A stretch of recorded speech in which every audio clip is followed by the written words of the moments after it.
a toujours géré des mainframes. On en a fait aussi un cœur de métier puisqu'on a continué à développer cette offre tant en termes de développement informatique que de support à nos clients, reprise en hébergement de nos clients et même plus parfois jusqu'à la gestion de leur système. Et c'est un business qui est en augmentation du côté d'NRB. Les compétences mainframe, ce ne sont pas quelque chose que l'on apprend à l'école ou autre. Au travers de notre Z Academy, nous n'avons pas seulement des jeunes bacheliers qui ont appris les principes de l'informatique, développement ou des systèmes, mais nous avons aussi des collègues qui, en mobilité interne, qui ont travaillé dans d'autres environnements technologiques, font le choix à un moment d'aller vers le mainframe. Et c'est comme ça que pendant une année, nous les accompagnons pour pouvoir avoir un ensemble de panels de compétences qu'ils vont continuer à développer au travers des années et sur le terrain, avec aussi le regard de nos experts qui sont déjà là depuis un certain temps.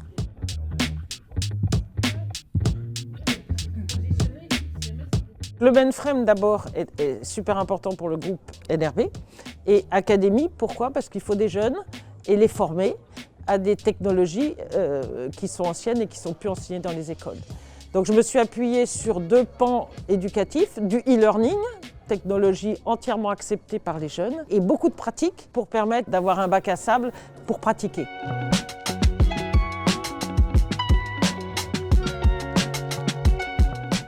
Le mainframe, c'est un monde super large qu'on ne connaît absolument pas de l'extérieur. Moi, personnellement, j'avais déjà fait quelques années d'informatique avant. Je n'avais jamais entendu parler d'un mainframe. Je croyais que c'était un super ordinateur, un truc quantique ou je ne sais pas, quelque chose comme ça. Et finalement, je me rends compte que les mainframes, il y en a quand même un peu partout, que tous les jours, tout le monde les utilise et qui sont essentiels pour faire tourner aujourd'hui l'économie du pays. L'objectif, c'était de nous faire comprendre et en tout cas de nous faire penser suffisamment que ce qu'on était en train d'apprendre, on était en train de le maîtriser.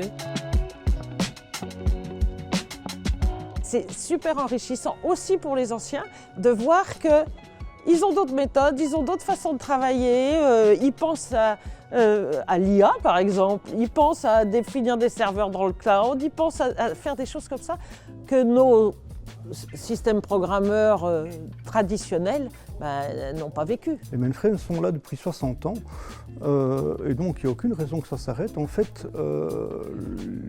il souffre d'une image poussiéreuse alors qu'en fait il n'a jamais cessé d'évoluer et maintenant parfaitement adapté dans un écosystème qui pourrait convenir à n'importe quelle société.